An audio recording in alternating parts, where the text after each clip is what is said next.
Welcome to Season 2, Episode 7 of the Punk Rock Drummers Podcast, where we will talk to someone who was or is in a punk band or is just inspired by the music.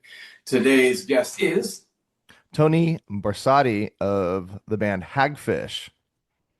One of my favorites, one of my all-time favorite bands, and they're local to where I am. I'm in the Dallas area, and they were always like kind of the big Dallas band, that you'd go see. Sweet. Local heroes. And there's Yeah. someone in that band that went on to be in a little bit of a bigger band, yeah? Oh yeah. Oh yeah. Yeah. Yeah, they branched off and did their own things, and pretty cool, man. Pretty cool Right, it's right. coming out. But they're getting back together for a 30-year um anniversary show at where is that? I had it pulled up at the Granada in Dallas on October 18th. They are getting back together, playing. Well, it's the anniversary of their album "Rocks Your Lame Ass." 30 years. I can't believe it. Makes me feel old. Well, Me and my friend Brittany would go see him play all the time at Trees in Dallas, yeesh. and they put on a great show. Nice. Well, Yep. awesome, man. I'm assuming you're going. I will be there. I will be there. George says I am on the guest list, but I'm sure he has a million people that, you know, are more important than I am. So we'll see what happens. I'll show up. I'll show up. I'll be there. I'll sneak in if I need to. Well, at what, 6'5"? I don't know if you're. Yeah, I'm six I three. don't I'm know. I'm not small. I don't know how much sneaking is going to happen, but we'll figure it out. Right? Yeah, that support beam keeps moving. Oh yeah, Well, sorry. it's Matt. That's me. That's me. Yeah. Everything I touch shakes and moves. So yeah. Oh yeah, don't Yeah, threaten me with a good time. huh? So don't threaten me with a good time. Yeah, really great interview. Tony's awesome. Like, he's one of those drummers that just really holds it down, but he does some cool stuff too. He's like the master at stick flips and stuff like that. So I'm curious to see if he'll be doing any of that at the show. They haven't played in a long time. They kind of stopped playing for several years. I don't know how many exactly, but um, you know, they're one of those bands that they can get back together and bring a big crowd out, and it's always a good time. Wait. Yeah. So, Well, I will apologize to everyone for the audio quality in my end today. Unfortunately, the had a couple days of rain, so there's a bit of rain and or water in the basement, so I got a bunch of fans going and stuff. So it was either a ton of noise and I had to sit in a dank, stinky basement, or so I I'll chose echoey living room. I'll see if I can fix your audio in post. I'll try to work my magic, my All right, very limited knowledge on mixing. we'll do it in post. I just like saying that. We'll just do it. Yeah. Um, yeah, dude. So thank you, SJC Drums, for hopping on and sponsoring us for the Yeah. second. It's been rad. I think we got some pretty cool stuff coming down the pipe as far as guests go. So I think people will be pretty stoked in the future to see what we got coming. Oh yeah, we Um, got some SJC artists on the way in the yeah, future. and, Yeah. Yeah, shout that's gonna out, be great. shout out to Rhino and sleeve washers. Buy sleeve washers, put them on your drums, Yes. make them Yes. sound good, and stay in tune. And you can get them in a bunch of different colors too, so to match your drums. Yes, you can. Yes, you can. Yeah, SJC, man. I've been following them a lot, lately very closely, and they've got some really cool stuff out there. So check them out. sjcdrums.com. Yeah, I've been following the owner home from work. You're so creepy, dude. But yeah, yeah, I hope you enjoy this episode. It's really good. Tony's super nice guy, very interesting guy, and it's cool because he and I grew up in the same area. So Arlington, Texas. Um, he talks about Arlington a lot. That's where I grew up. And then Yeah, it's cool. It's just cool hearing about some of the same places that I used to go to and all that. But he's a little older than I am, so he was there before me. Super just like friendly guy, a great, very very charismatic dude, easy to talk to, uh, which definitely always helps quite a bit. And from what you told me, you are both from the place that King of the Hill was named after. That's what I'm told. So The rumor. Arlington, I think it's a mix between Arlington and Garland, Texas. But I think Mike Judge is from Richardson. So I think he just combined two.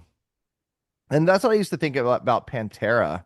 So Pantera is from a town called Pantego, which is like a little it's like surrounded by Arlington where I grew up. And so we always assumed that the pan came from Pantego. Hmm. Yeah. Well, If there I'm you go. wrong, someone correct me. Fun facts. Fun Yeah. fact. All right. Well, let's get to it. Yeah, buddy. Look at echo. No, no.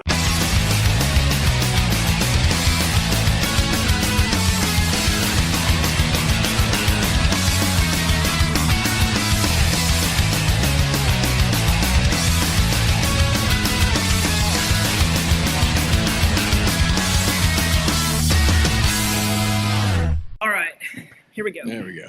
Hey, Yeah. Tony, how are you? I'm well. How are you guys? Good, good. Cannibal Corpse. I like it. Thank Is that Cannibal Corpse? Yeah. Yeah. Hang on. Yeah. All right. Yeah, Christian's had into to- all the cool stuff. I had to find a pretty tame Cannibal Corpse shirt because I have 3 kids that are in school, and I kept going to pick them up wearing like Circle Jerks t-shirts. I'm like, I gotta find some more like tame version of the stuff. So no one's getting devoured alive on this shirt. So it was a pretty sensible Cannibal Corpse shirt.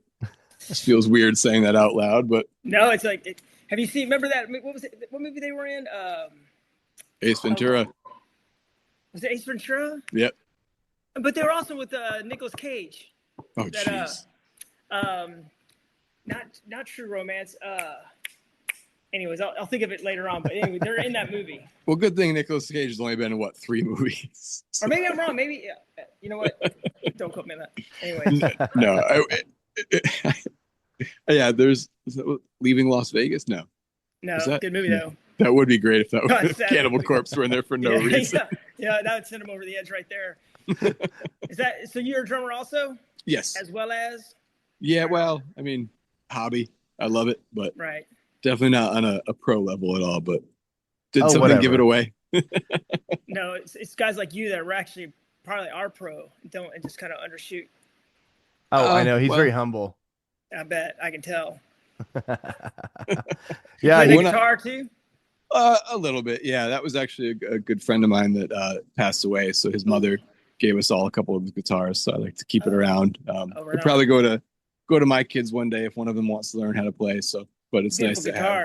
guitar. Yeah, dude, it was an old dead stock Dano from probably 20 years ago, and I love that thing. So it's cool to have it. I'm very, very Yeah. appreciative, very grateful. But Yeah. well, Awesome. enough about me. Let's talk about you. You're the Ugh. guest. You don't like it Practice- already. Yeah, yeah. So Um, it's funny because, we'll have our own kind of guests that we each kind of geek out about. So it's my turn to geek out this oh, time. please don't. I know, no. Sometimes I'm it's kidding. it's a drummer I don't really know much about, but Christian has followed their career, forever and ever, and he knows everything about them, and I have to do all the research and kind of learn and listen, and Right. and it's my turn, and of course I don't know everything about you, so but that's what this is for, because we're gonna ask questions, we're gonna learn about you, and there's some things I do know, but there's most of the stuff I probably don't know, and that's what makes this cool because we get to hear stories. Right. Well, I'm kind of envious of your gig. I see you start from the ground up, and it's getting a lot of reception. It's cool to see. Oh, thank you. Yeah. Well, thanks. You guys got to be having a blast doing it. Oh yeah, we've met some really cool people. Yeah. I think, and there's way more coming too. Yeah, Excuse me. I think Matt and I can both agree. I think ended up taking a bit more work than we thought it would in its inception, but good, Oh, man. really? It's worth it. Yeah. And Christian's kind of more of a natural interviewer. I'm not. But it seems to work okay. And Yeah, We're we'll here. see. I'll critique it as we go. yeah, that's Yeah. what we need. I know I've got all my show notes right here. Are you hosting a fucking talk show? That's what it looks like. Late night with Matt Morris over here. Yeah. Tossing Pen, your yeah. Yeah, they always have like that pen. They're always going like this. There you go. And have the pen Yeah. I wonder what they're writing down. So You're a natural, Tony. I think I first became aware of hagfish probably, in high school, which was in the mid 90s or so, 90, probably 96. I was living in I grew up in Arlington. I moved away to Gainesville, Texas, where it's hard to find music or anything new there. And I moved back in 96, and that's whenever I started like discovering bands like Hagfish and I a used to lot of live the in bands I Arlington. listened to. Hmm? Did you know that? I used to live in Arlington. What part? Do you ever go to Dino's? Yeah, Dino Subs. Dino Subs? Yeah. Yeah. On don't tell me. Not Collins. Yeah, no, you're right. Was it Collins? Collins. Collins yeah, I and used to live like right Park over there, Row? Collins in Arkansas, South Yeah. Central, Yes, Arlington. yes. Yeah. Yeah, we were over there all Yeah. the time. There was this church over there called God's Place. Do you remember that? Remember God's Place? It was like it was on New York. No, I like the name. It's so generic. I know, I yeah. was gonna say, aren't all straightforward, churches? like, oh, this place here is God's place. Yeah. But it had like a huge like punk scene, like you know, Oh. Deedle and Well, Justin Wilson. 96. If it was going on 96, I was already out of it. Yeah. Oh, Arlington, yeah. but, Yeah. That's true. I You're was older out of than there, us. Yeah. Yeah, Ugh. that's true. Yeah, you just look younger than us. Oh, thanks. Just wash my face.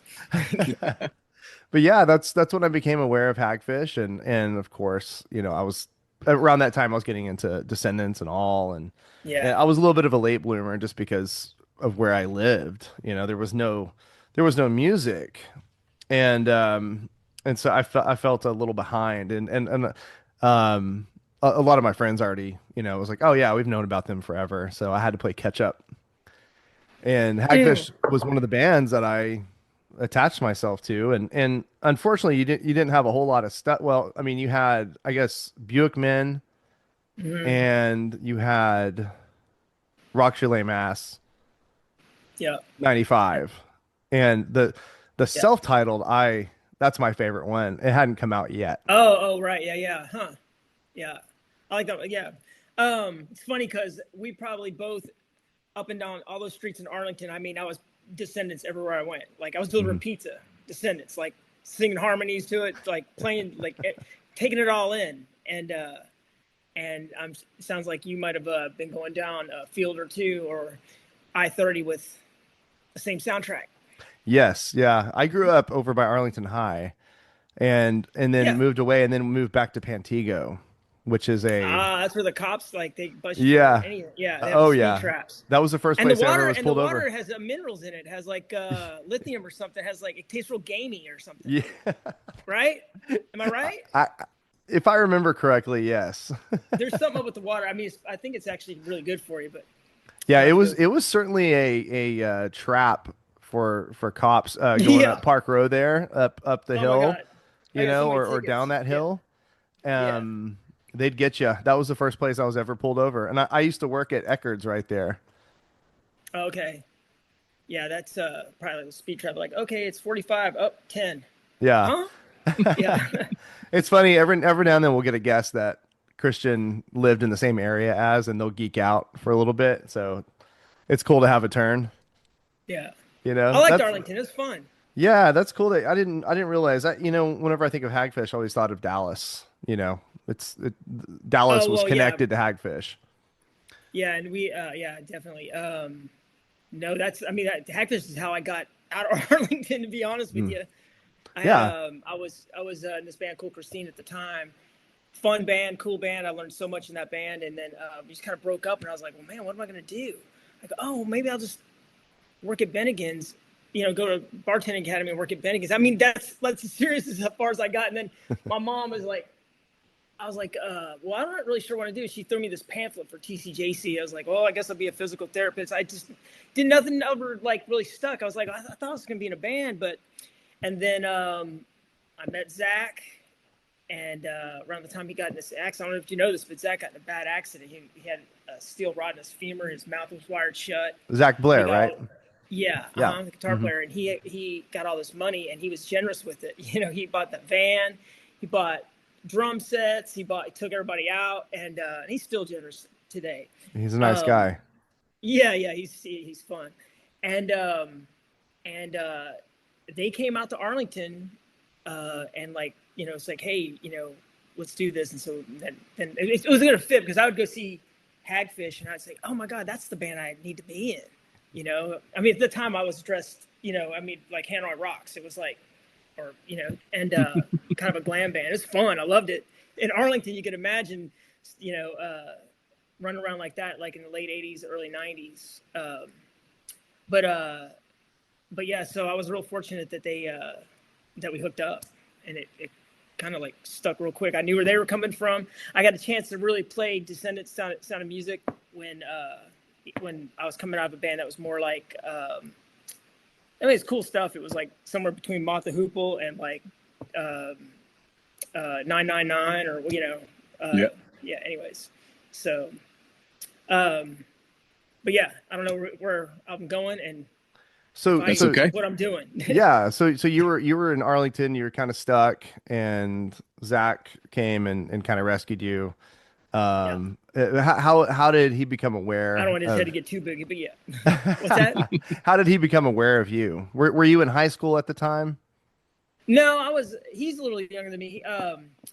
No, just because I was in the, you know, I think I met him at an all show at this place, Slip Disc, is when I first talked to him, or met him, and then they got a demo that we had just about to do, and they were recording with Dragon Street Records, and I guess they were having problems with their drummer, or it just wasn't, I don't know, it wasn't working, and then they go, well, hey, this guy's, you know, Zach told George, let's go see him. He's playing.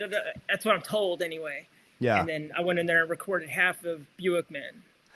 Okay. And yeah. I was reading about that on the Wikipedia page when I was doing some research. It said that the old drummer recorded part of it and you came in kind of midway. Is that true? Yeah.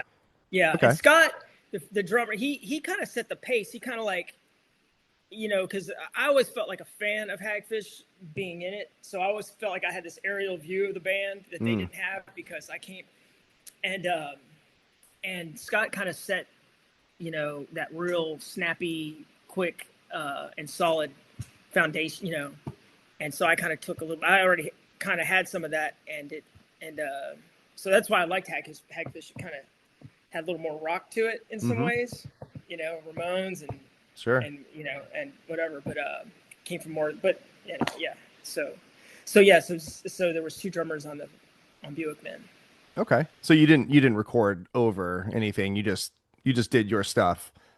We retract the whole, like the whole thing. Like he played on Stamp on that one, you know. And I played on like Happiness, and I look which back, were both so hits. minimal. What's that? Both songs were actually like hits, weren't they?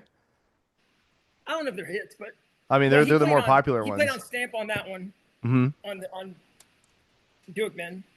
I played on Happiness. I played on Disappointed.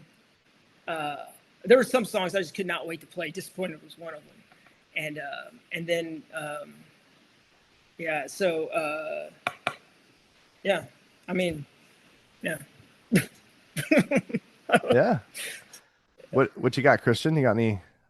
I'm more curious. I'm the one that's all excited right now, so I'm asking all these questions. That's typically what Christian does. No, man, I'm more curious of how you got your start playing drums, just even before discovering punk rock and all that stuff. Like, where did the bug first get you? You know, that's if I was doing your guys' job, that's probably the questions I would ask, because I think it's fascinating to find out how people, you know, like before the internet, before anybody, you just like, okay, I want to go to this music store and get this. It wasn't like, there wasn't like a tribe that you can hang with, you know? Yep. And so it was kind of interesting, you know. I don't know. I'll tell you this. I did start with bass, and I remember looking at the television, and I would play in the living room, and the TV with the reflection of the bass was so big. I was like, dude, I'm too small to play the bass. And so I go, I better get my ass behind drums. Had I known that Prince and Angus Young was like, smaller than me, I would probably but I was so insecure about that at that time. So I was like, okay. So I started playing drums, and I think the first beat I played is the beat that I play in Hagfish, like that pulsing kick drum, because I didn't have my dexterity at the time, so that was the first thing I did. And then I remember going into I remember that Twisted Sister, We're Not Gonna Take It. That twisted my brain for a second, to kind of get the independence with that cowbell. Mm-hmm. Yep. But the funniest, so I love to play, and I was I think it was like a drummer at a wedding band, I was on stage, and I was like, oh my God, I was playing tambourine, kept looking at kick drum and the sizzle of the hi-hats. It's just I was like, damn, what is that? I love it. And so when we moved to Texas, I was in New Jersey. When we moved to Texas, finally got a drum set, and then I remember I had to practice in the garage, of course, and we had I had a stereo back there, a little stereo, and one of those realistic speakers from Radio Shack. And it was horrible, but I had so I'm cranking that, and then I'm trying to play to a Crass record, it's it sounds like fuzz anyway, and I'm over here trying to make sense of it. And so I was playing with all these punk bands like Minor Threat and all that stuff, and GBH, Exploited, SOD, Beyond Bizarre, all these bands, but none of them came clear. And I was like, man, I just can't hear anything. And then I would just dial, and Huey Lewis would come on, or Journey would come on, it felt like I was in a recliner. I was like, I could hear clearly the drums, and I just would just keep playing. And I didn't know what dopamine was back then, but then there was that, and then there was a guy down the street, and that played guitar, so he brought his, that I have the same story as everybody else, trying to piece Frankenstein something together to see what it's like to be in a band. And then I was always getting asked to be in bands, and then thank God, because I was around a lot of people that had really good influence in music. I mean, I picked some up myself, but the stuff that I didn't grab and other people did, I'm so glad I did. You had the alpha guy in the band that's hey, these guys are all DC bands from sort of Beefeater and Gray Matter and all these Dude, Gray Matter is great. Yeah, just all these bands. And that was another one that I had, that Void and what was Alec Mackay's brother? Alec Mackay. And it was Idols? a split. The bands it was Void, and I forgot the other band. But anyways, was it Idols? No. But it sounded like Crash too. I'm over here trying to play it playing. I was like, man, I know it's in there somewhere. And then, but I kind of tuned more into rock for a little bit, because it kind of felt cleaner. But the Clash, that helped too. That was a little bit okay, I can hear the drums. I didn't know there's no lessons. Matter of fact, my hi-hat, I had the hi-hat over here. I had it somewhere where it was I had to look at pictures and of magazines, oh, it goes there. And then of course the Descendants, that came around. When I played that, I was like, okay, this has all the stuff blended in it. And I got anybody that plays drums, especially that record, all the records, but Enjoy had the one that resonated with me, because I think that's the time that Bill was probably into Billy Idol, and we share an influence. I love Tommy Price, that played with Billy Idol and Joan Jett, and he played on that song The Warrior, Scandal. It's a good song. So when I met Bill, we both like Tommy Price. I thought, because I didn't think anybody really paid attention, because he's not a flashy drummer, he's just solid. And I think my drum style is a pretty much a hybrid between Bill Stevenson and Tommy Price. The simplicity and that, I try to hit that pocket like he does. He has it though. He's like Phil Rudd of that punk version of that. and some of the just the simple snare rolls of Bill. I'm saying simple, but they're kind of some minimal way of playing in a way. He's just using the snare drum. I thought that was so cool. Like all fills are on the snare drum, so I didn't even have toms around me for a long time. So I just played with 3 voices. It's funny. Sometimes when I get like kind of hung up, I know a lot of drummers that'll add something. They'll throw a cowbell on, or like it's another tom. I start taking stuff away. Yes. Removing a tom, just only having the floor, only having the rack, and trying to make do with that. It definitely, I think you're right. Like having less sometimes will make you get more creative with what you got. It's kind of a classy move, and it's also kind of with patience. Like you want to throw all this stuff out there at one time when you're younger, but I didn't realize how bad I was playing and how that stuff had to go away anyway because I didn't play to a click. So I met this rock drummer that was in this band called Shock 2, and he was like, he played because I would look at those metal bands like, man, they're just doing this. But they were keeping time, and anything they did, they were able to do in time. And the punk bands, some of these bands, and Bill coined the term, I think, has like punk rock damage, where you play real fast, but if you kind of play slow, then it sounds broken. It's like it just sounds like it's about the kind of Mad Cowish or something. I've heard it. There's bands I heard. I don't mention any bands out there, but I was like, ooh, he has that thing where he can play fast, but when it comes down to holding it down. It wasn't, I'm not saying I'm the aficionado by any means. I'm just saying that you're aware. I picked up on it. Yeah. And the less is more really is, you're right. It's like, it's kind of like I don't know what the word is, but it's kind of like a sneak attack thing. You don't really know it till later on that, like when I've been rehearsing some Hagfish songs. I'm like, oh my God, I'm so glad that I didn't fill it up with stuff because there was really no room to do so. When those bands, like the guitar's not really doing much and Donnie and Zach, the whole band moves in unison. And if I'm over here trying to be Keith Moon, it didn't work. So it's like, there's just times when it comes like AC/DC. It's just simple and it just has a thing at one time. There's nothing distracting you from it, Mm-hmm. So I do believe that less is more. Bill says I underplay. He goes, well, you underplay. Really? So anything you want to do, I'll let you do. Yeah. So, okay. Yeah. I didn't hear that, but I wouldn't think that because, listening to Hagfish, I'm like, you're doing exactly what needs to be done. You're holding it down. They're doing their thing. You're filling in that space. It sounds perfect to me. I never would have thought you were underplaying. Well, if you've, if I've ever, if anyone's ever seen you play, you do all the flashy stick tricks. Yeah, that spawned that kind of filled that was a challenge for me. Let me see if I could do this while I'm doing that, and then I'll get my own zone with that. I don't do so much of it anymore. I can still do it, I guess, if I and I may still do it, but it just feels so. It wasn't like a thirsty thing, but it I don't know. I'm just looking forward to playing straight and getting, Yeah.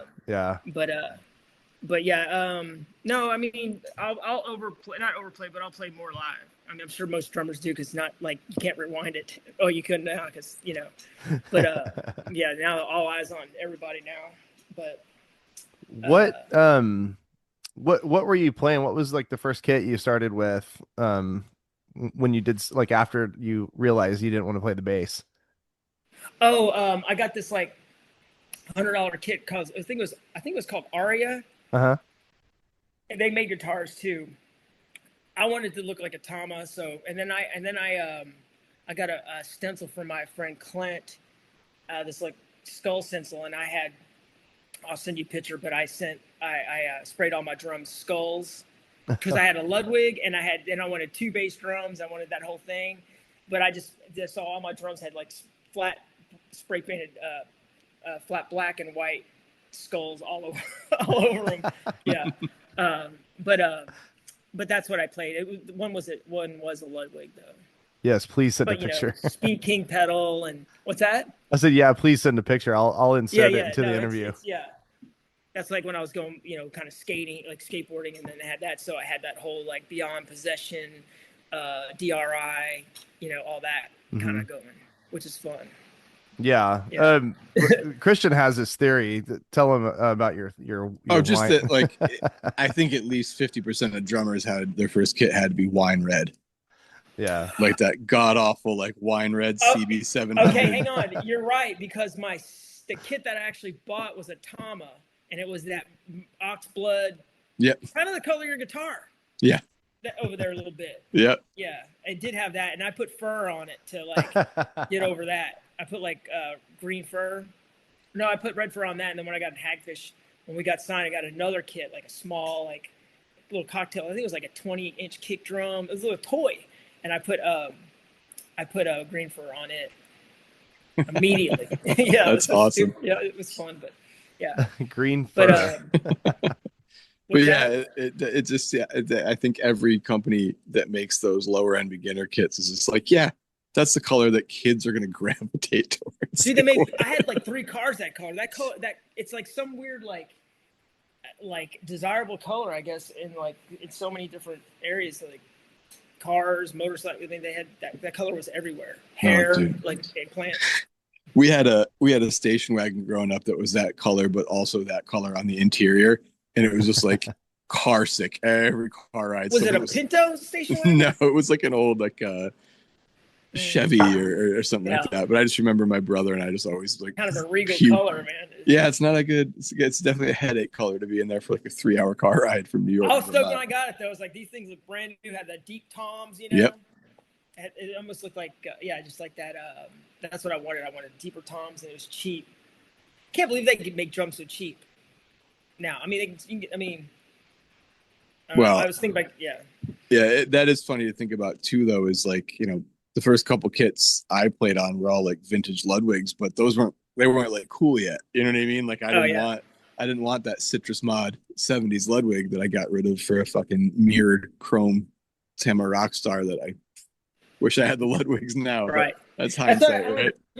That's what I have over there. Can you see that? I don't know if you can see that. Yeah. My kit. Yeah. That's a Vista Light. It's like a 78, I think. And then I have that kick drum back over there. That's like, it's actually a 26-inch kick. Can you see that? Yeah. One over there? I don't know where I'm pointing. Yeah, that was one of the first things my eyes went to. Oh yeah, of course. But that'd be weird if it didn't. But I'm not trying to like, this is the best place to sit. But that thing says Ludwig on it. And Stefan came over here one time, and he, first of all, he put down this record player, and he went over here and picked up this guitar that I had, this Epiphone guitar that's like from the 50s. And he goes, dude, this guitar's worth so much money. I had no idea. I thought I traded a couch for it. Wow. Like, anyways, then he goes, oh my God, that's a Ludwig. And then this whole time I had it, I just thought, and this is so me, like, okay, it says Ludwig, it's probably Ludwig. It's a Slingerland. Oh. Slingerland. Yeah, so it's, what did I just say? See,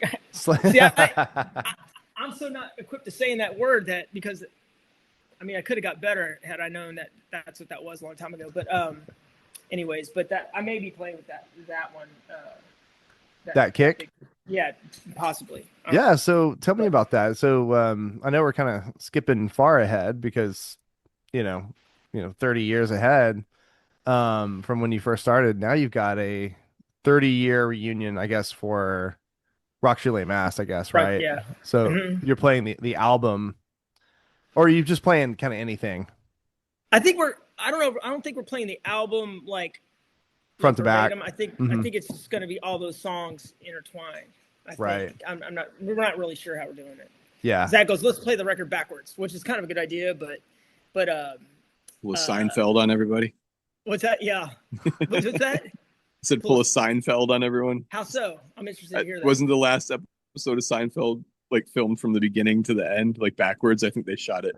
Oh, really? Is that right? Okay. Yeah. More like Star Wars or something. Like, either way, sorry. So we'll kind of get Seinfeld, I guess, maybe. Who knows?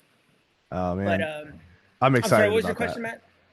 I was asking, I didn't know if you were just playing the album or if you were playing like a mixture of all three, just all your songs. Yeah. And then there's probably there's some songs I like to play and that we like to play that are not like kind of like, deeper cuts, I guess, that they're just kind of fun, but I don't know if anybody knows them.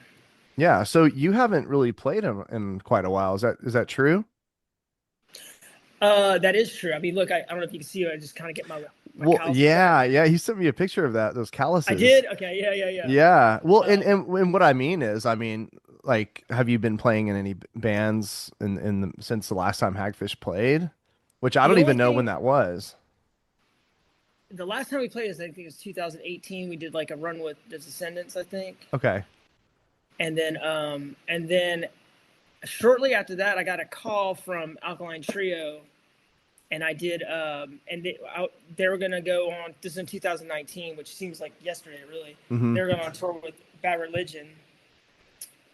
This is like the gift that keeps giving, meeting Bill and Stefan. But the word is, I got a call from the bass player Dan. I don't know if you're familiar with Alkaline Trio, Mm-hmm. but the he called me up. I go, well, how did you even know to call me? He goes, well, in like 2010, we did. I forgot what record they did with Bill.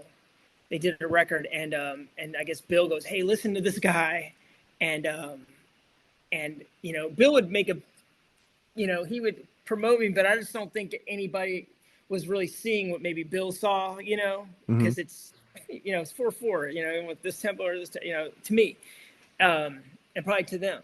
So, anyways, he goes, so he called, he goes like, their drummer Derek was going through something, and he was going to make this tour. I don't even know if he was going to be in the band. I didn't really know much about Alkaline Trio, because they were kind of peers, and then we broke up, and I wasn't listening to all that stuff. Right. So, so he calls Billy, goes, hey, who was that dude that you told me about, like 19 years ago or whatever it was, 10 years ago? That he goes, oh, it's Tony. So he gave him my number and called me, and then he was instantly like, dude, you're in the band.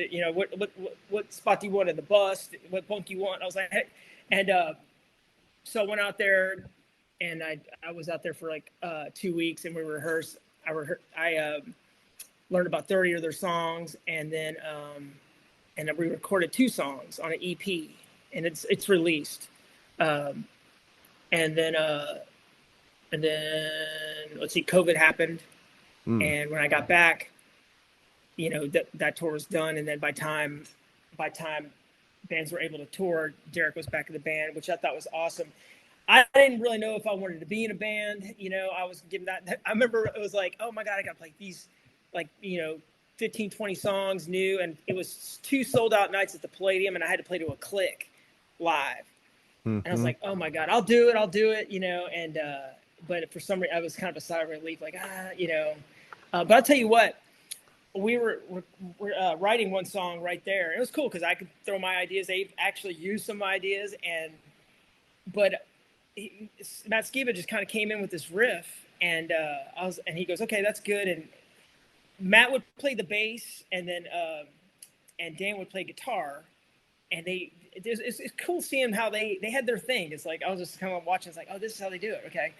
And then there was like we practiced this riff for like 20 minutes, and he was kind of going through it, and he's like, okay, it's done. I was like, all right. And then we go to record it. I didn't even know what we were going to record, and I was a little frustrated. I was like, dude, I need like time to map this out and have a thing, like a theme for my drums. And he's like, and so anyways, and I was like, man, we only have this riff. This is actually going to be a song? And dude, I got that when he sent me that thing like about a month later. I was blown away at the nuances that Matt Skiba is kind of like genius like in that way. His layering and all that stuff. He turned the name of the song is Minds Like Minefields. Okay. The lyrics are great. And then I forgot what Dan's song's called, but it reminded me of more Elvis Costello meets The Clash. That was a fun one. They're great. I mean, I was blown away how talented they are, and how like it just rolls out of them, So I really enjoyed experiencing that. That was the last time. And after that, Matt, and you too, I came back and my foot was like swollen like watermelon. I mean, I couldn't breathe on it. No sheet could touch it. It was probably because I was just giving my foot for 30 days here, 30 songs, and just constantly playing. And so, I went to this, what's it called? A pedometrist. Mm-hmm.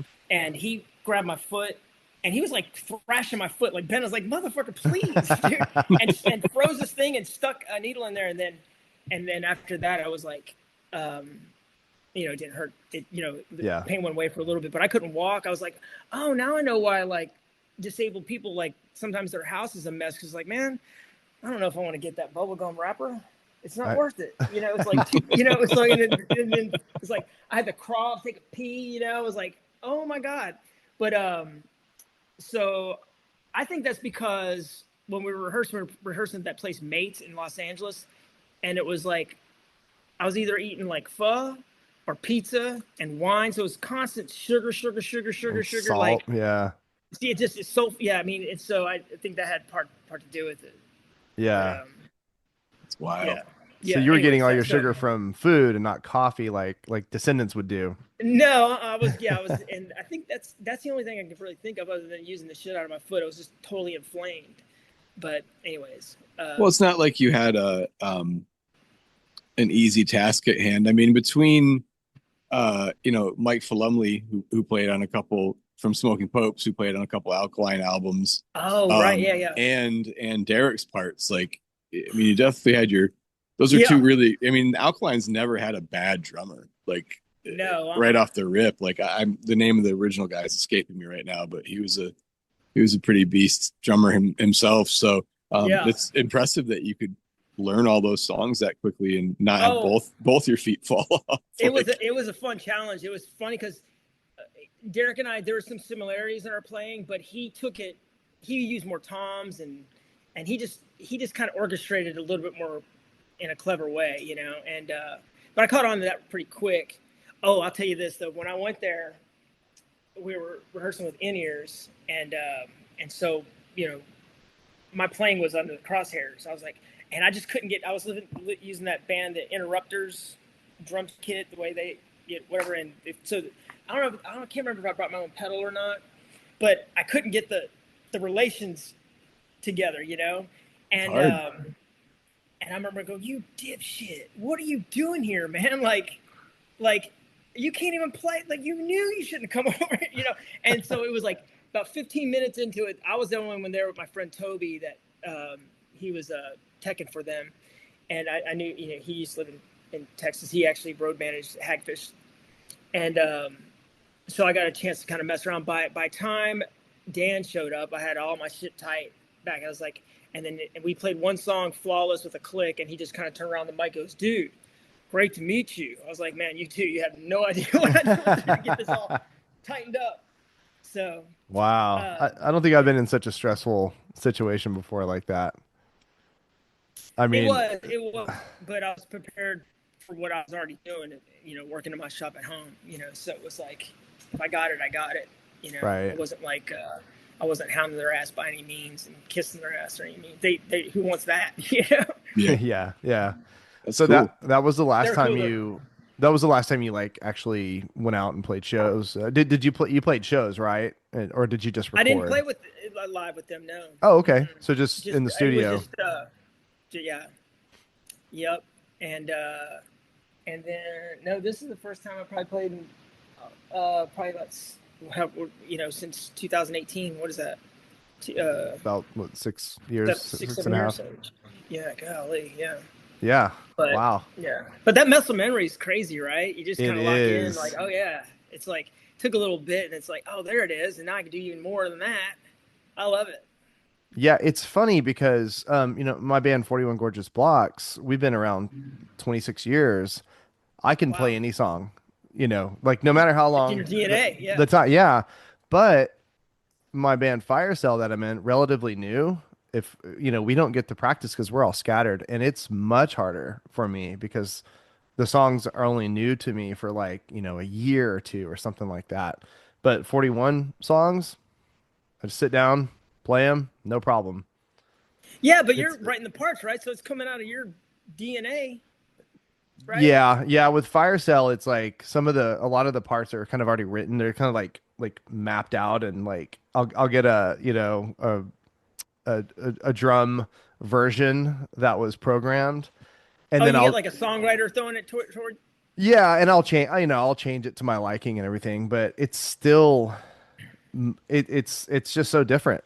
It's funny how that works. I just remember these things, and from all those years of playing, and that's what you're going through right now. So I assume it's all coming back to you just fine. Oh yeah, totally. It's like, yeah, I almost have like a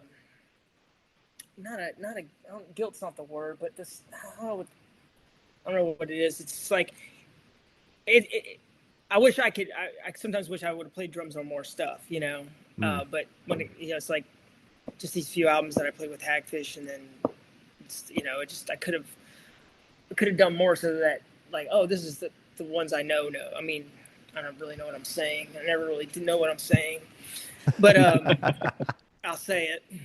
But yeah, no, I mean, it's just I always had like playing punk was kind of a little bit scary for me because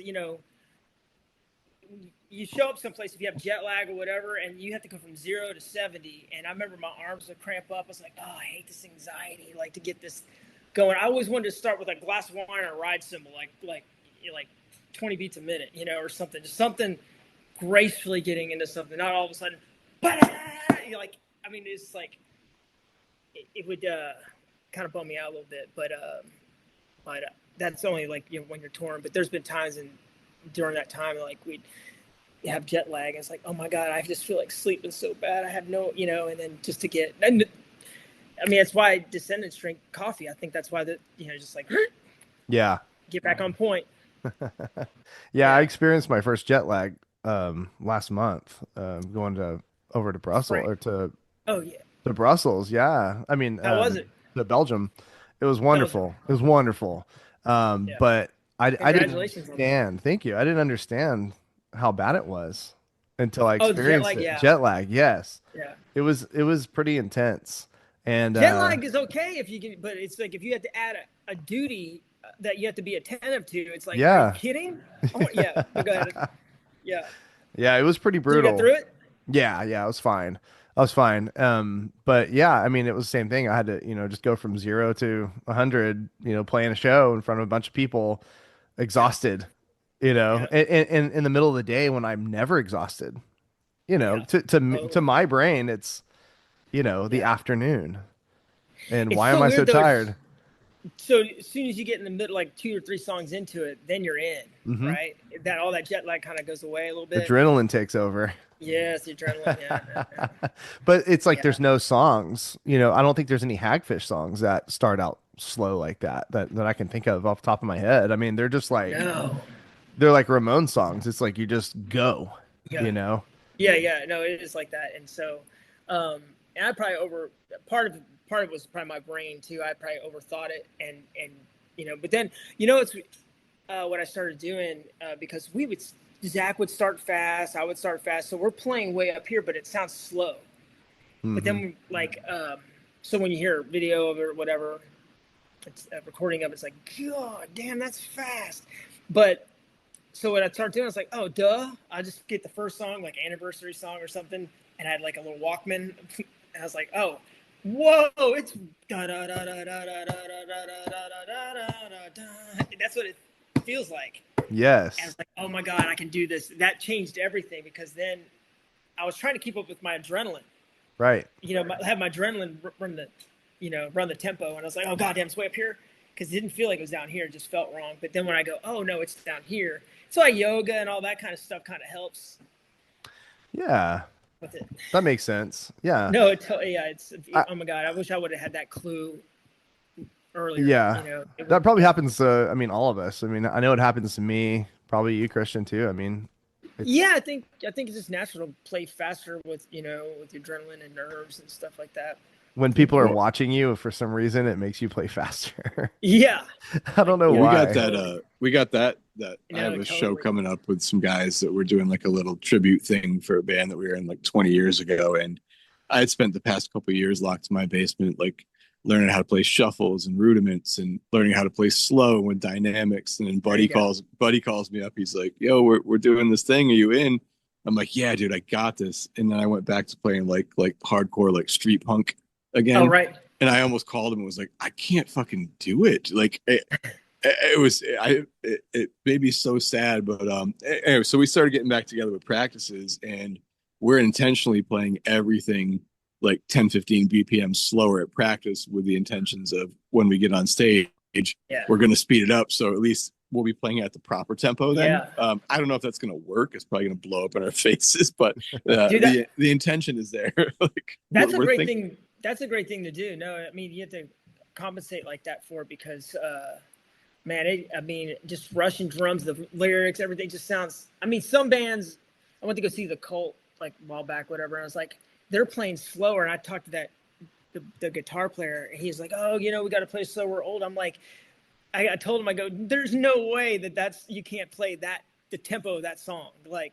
it was like the hit or whatever. I was like, and, but so a lot of bands do play slower when they get older. I wouldn't want to be like that. I would like the tempos that you're used to, maybe a little faster, but never slower. Yeah. I always think about that, because a lot of these punk rock guys, these especially, well, all of them are aging, and drummers, super intense drummers. I always think about like a drummer like Trey Cool, tons of those eighth notes and, solid as can be. And he's, getting up there and I mean, he's not, ancient. He does or anything. The cocaine though, I think. I don't know about that. I think he might be doing the cocaine. I heard some things. I don't know. Yeah. You probably know better than me. I mean, of course, that would obviously keep someone going. I mean, if you're not doing that, it's like, how long can you maintain that? Because you look at the Rolling Stones and they're just like barely. What's his name? Drummer Charlie Watts. Yeah, he's just I mean, he almost looks dead when he's playing. Well, dude, I'm like, he can do now. That. Good time. Yeah, good timing, Matt. He is dead. Well, I mean, when he played. Jeez, man, dark humor really came out. I know, right? It hasn't come out of me yet. That is a gig. I would love that. Yeah, I never got to really experience playing in a band like that's not fast. Yeah. And the more I'm playing my drums now, it's like, you know what? I enjoy. Yeah, I hear you. It's just like, but I'm starting to kind of enjoy, like, I'll play sometimes in the morning as like kind of like therapeutic. I notice it kind of like maybe it like fires off the neural pathways or something. Mm-hmm. But I feel way more positive, and I'll play with like Kool and the Gang or like Keith Mansfield or these like whatever. Mostly a lot of instrumental stuff. God, who's I can't think of the name right now, but anyways, there's a bunch of like instrumental bands and stuff that I like to play in, soul bands. I love all that stuff. That's like normally where I reside, but but playing something like punk is a little more athletic in a way. Right. I mean, Bill has it down. Like, look, what is he? 60 something, yeah. 60, yeah, 60 or 62, something like that. Mm-hmm. And he has kind of like a ballet approach to it because he first of all, he has his in-ears, right? Then he has those shotguns, noise canceling earphones, mm-hmm. or whatever. And so, and that right there, all of a sudden, you're in your own world. I know he has bliss back there because he has a great mix, and then and he's learned to like not exert himself at all. Like all that stuff that he did, like and enjoyed, like I was talking about, we slam, is just now like this, that right. Thing, which is it works. It's like, oh my God, he found a way. Do you see the thing with the hi-hats where he just kind of rests his? He's kind of going. He just kind of rests the stick on there, but it still sounds like somehow it still sounds like eighth notes or whatever. Dude, actually, I saw them a couple weeks ago, and I got to sit like side stage and watch him play. And it was you're right. It's wild. It just like barely just. It doesn't look like he's exerting a ton of energy, and he's like, he's still having fun and like fucking with the parts. Like he's writing new stuff. And I'm like, you're doing more complicated things to these songs than you were when you recorded them in the 80s, and you're still having a good time. Dude, I did get a blast. I didn't get to play it, but I got to sit behind his kit, and I was like, I don't know if I could do this, man. Like, I'm like, is he playing with like his ankle bone? Like, I don't like the way where his snare stand was like directly in front of his pedal. It was the wildest thing. But then watching him sit down and like, that's what I think is cool about drums too, is like, that worked so well for him. I could never play on that, I'm sure he'd probably sit down at my kit and be like, what the fuck? I could sit down at your kit. Like I guarantee you none of our drums are set up in a similar fashion. I always thought that was interesting, is like, we can take this thing and, I mean, you can move the strings around a guitar, but then the notes are fucking off. Like, you know what I mean? Like, I think it's cool that we can kind of personalize our instruments the way we do. Totally. But you know what? I should have someone else set up my drums and tune them and stuff, and just because I play better on other people's kits. That kit right there is, every time I'm like, this thing seems fucking difficult to play, but I won't change it. I'll go over to someone else's house, like, oh my God, everything just sounds great, and it just feels good. But mine, it always seems like you have to attack it. Let's do an experiment. Like a little bit of that. What's that? Let's do an experiment. I'll set your drums up at the show. Oh yeah. Bring your drums. Set your drums up. It's like, oh my God, right. This is the best I ever played. It's like it probably helped if the ride cymbals like right here and the toms right, here. But I haven't like reached up at the snare. I don't know what it is. But sorry, I didn't mean to cut you off. No. I mean, please do. Well, the last time I saw you was at a Descendant show. We were side stage. Oh yeah. Remember that? Yeah. That was fun. Yeah, you met Bill that night. Was that the first time you met Bill? Well, officially, yeah, but it was funny because I was like, no, I don't want to meet him, because he went right into the dressing room, and he was like, what was he doing? Making coffee or something? And you're like, hey, this is Matt, and you're trying to introduce me, and he was like, he didn't want anything to do with. He'll do this thing where he'll look at you, and then you'll be talking, and he'll just walk off, and then it's not even personal. It's just, and it was funny because he was like, "Are you the guy who did something?" And I'm like, "No, that wasn't me."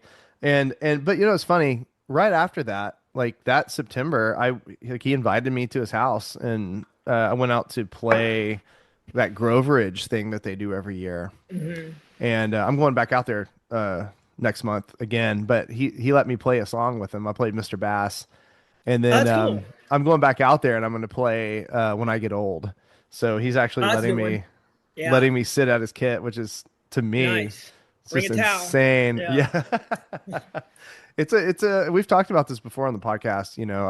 His kit is hard to play, and it's just the way it's set up. It's just everything's so tight and like very neat, and his snare drum's kind of at a 45, so it's hard for me to get the crack on the snare. Yeah. No, I thought the way he set up his kit was really cool. I was like mesmerized by it. I was like, oh my God, he had that. Back then he had like a remote hi-hat. Oh yeah, that's right. And then his drums, they just looked like they had soul, like history to them. This is like in the 90s. He was wearing had all that gray equipment, from the 80s. Battleship gray. Yeah, dude. And those drums look like utilitarian, man. They just like, these are for drums. These are drums. That's what they are, and just like, but they just like seems like it's come like off of like a German warship or something. Like, and but then the cymbals were real nice, and but I was just like, oh my God, I just loved how everything, architecturally kind of looked interesting, the way he had it set up. But it's funny. You can really tell by looking at someone's drum kit if they're going to be decent. Have you ever noticed that before? If their toms are like out and kind of funny, because like before my hi-hat was over here. Yeah. No, you can tell if they have Guitar Center shit, or if they're like, they had it, they kind of didn't believe all the hype on some of this drum stuff, and they go, oh, this is, I know what I'm not explaining it, but I know, you can tell. Yeah, that, because I'm looking at my kit over there, and it's like everything's like nicely, and then I see Christian's kit, everything's nicely set up, and like it looks easy to play for me. You know what I mean? Like I feel like I could just hop right on that and play it, and then I'll look at some kit, it's always, there's that house kit meme. I don't know if you've ever seen that, but it's like, this is the house kit, and it's like the worst looking drum kit ever. Yeah. Do you guys see that video get passed around? It's like when someone wants to help you break down your drums, and they're like taking all the hardware off, like all the bolts off of the stand. Like, no, you know what I'm talking about? Yes. That thing killed me. I sent to some friends of mine play drums. So I was like, oh my God, I've gotten so many people to side eye, like, no, you don't have to do that. No, you know what? Don't just put that in that bag, and that's thank you so much. Yep. That's the worst. Yeah. That's the worst. So Um, Tony, Go I ahead, was Christian. curious, Tony, if you wanted to. I mean, at the beginning when you were talking about like the stuff that you'd like to play along with, and just mentioned all those Crass and GBH and everything. What was like? Do you remember roughly like the first handful of bands that you heard that was like kind of blew your mind as far as like the punk rock stuff goes? Um, uh, Gangrene.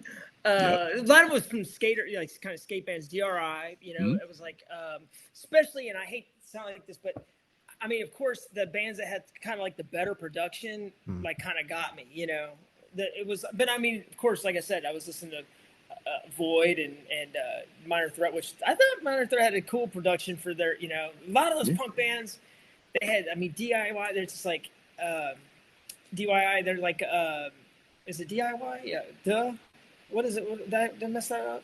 DRI. No, DRI, DIY, DRI. It's an acronym band. Yeah.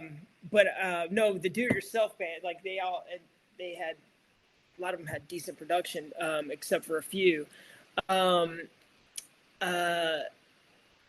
There's that wonderful record that the Circle Jerks had. I remember that drummer in that band. I loved him too. Are you familiar Lucky? with that record? Which No, what he was. I remember talking to him. He's an accountant, but he was on the Wonderful record, and then the one right after that. But he was great. Listen to that record. He had like ghost notes, and he was just he was a clean sounding drummer. So a lot of drummers didn't. You can tell this guy like was schooled and then played punk. Yeah. Well, that's like when I would listen to like those early Nausea recordings. Like you could tell Roy knew how to play. Like I think that's what set a lot of that early punk rock stuff aside to me, was maybe not so much the quality of the recording, but like Trotsky from Subhumans. Like that guy could just he could play. You know what I mean? And he did a lot of stuff. Like I can't remember the name of the track, but like having a cowbell in a punk song at that point was like, it was pretty unheard of. So I think that there are those bands that sort of like, you're right, the quality of the recording definitely helps, but just you could tell when a drummer knew how to play outside of the world that they were playing, and there's definitely a lot going on. So I agree with you with that Circle Jerk stuff too. I wish I could remember his name. I thought about it earlier, and I thought about looking at his name. He played on Wonderful, and he was just like, oh my God, and he was great live, and I just thought he had all the elements, it wasn't too far this way or that way, but I'm thinking who else, Slayer, I'd jump into that stuff, and so there's that band, oh my God, Power Trip. I think they're from Dallas, Power Trip, but that drummer is not a thrash metal drummer, but I love how simple it sounds with thrash. Like those drummers that kind of play rock with thrash. I like that. Yeah. I mean, they can play fast, but it's, I don't know. But I like that guy's take on that stuff. Yeah. Probably because that's what I would play if I was in that band. It's like, oh, ta ta ta ta ta ta. That's it. So you and I grew up in the same town as Pantera. Yeah. Yeah. Pantera and Rigor Mortis. Yeah, the local heroes. And what's crazy is both of those guitar players from Arlington died on stage. Really? I didn't know that. Yeah. I knew one. I didn't. Got murdered, sadly. I remember that morning seeing the news. Yeah, and then Mike Scascia, he died of a heart attack playing in, was it Joe's Garage or somewhere around Fort Worth? Yeah, I didn't know that. So that's kind of crazy that in Texas we had two dudes that like love music and they died on stage. What a Texas thing to do. And Eddie Van Halen's guitar is buried in Arlington. The very first that guitar, that the black and yellow one, I think he had. Yeah. He put it in Dimebag Darrell's grave. Really? Yeah. Wow. Over at Moore Cemetery. Yeah. You dig it up. It's on. I think it's on Randall Mill over there. Yeah. I forgot that. Yeah. Kind of by the hospital. Yeah. Memorial Hospital. That's where I was born. Oh, really? Okay. Well, you too. Oh no, you were born in Jersey, right? No, I was born in Alaska, but we moved to New Jersey. Oh, okay. What year were you born? It might be the year that got put in the ground. I was born in 80. No, that was like in 2000 something. Like, I'm not that young. You'd be like 10. Like, yeah. Matt's a really oddly developed 9-year-old boy. Yeah, I wasn't born. Yeah, that's funny. No. Yeah, so I thought that was cool. You know, that's our claim to fame. Yeah, you know what? And they were specifically from Pantego. I know. Yeah. They had that. Their dad had that studio there. Mm-hmm. And then there was a music store. I don't know if it was there when you were there or not, but it was Rainbow Music. I forgot what it was called, but I remember when Phil was working there, and I was just getting into punk bands, and I remember him eating Whataburger back there, like, "You're in a band?" I was like, "Yeah, what do you play? Punk? Oh yeah, punk." He's like, we'd always see him at Candlelight Inn. You know that place? Yeah, did they have like a little lounge there and stuff? Yeah, it was like real dark in there, and it just had candles on the tables. Yeah, we played a show, I think, in that, like on Division or something. Right? Yeah. Yeah. Oh yeah. There was a metal club right up the street from Candlelight Inn. I forgot what it's called. Yes. Yeah, it's probably where you played. No, we played at a hotel. This other band called Christine. I loved all that stuff. I loved all the stuff before you got signed. I love the stuff after your band's kind of getting established. But before then, and I was talking to Zach about this, and I think I talked to everybody about it, but every band's first record, maybe yours and yours, have all those experiences all intertwined in the one thing. Weezer went through it, Van Halen went through it, all the, and a lot of bands, it's like a real special time. You just don't even know it's special when it's happening. You just like look back and like, oh my God, that was so fun. We didn't have the certainty of making it or making, touring or whatever, but the stories and the way, I mean, man, the stuff you had to do to like, I had to wear, I had to deliver pizza and I had blue hair. And so I had to wear they're so ridiculous. They go, you can't have blue hair, and work. So I had to wear this wig. So I got an Elvira wig and I cut a bob and I swear to God, my head was like this big. I'm so skinny. Had these like pleated shorts on with these like little sticks. And I remember I would have backwards baseball cap on this thing. And I would go to people's door, and I actually got more tips because they thought I had cancer or something. So they're like, oh. And like, I remember one time there was this girl. This is all because of the band, for the cause. And there's this woman answers the door, and her daughter's just like looking up at me, and looking at her mom, looking at me, is like, "What's wrong with him? His hair?" And they're like, "Shut up. He's obviously sick." Oh God. Until you remember around that time was the Super Bowl, like Dallas was kicking ass. So yeah, about 92 or so. Yeah.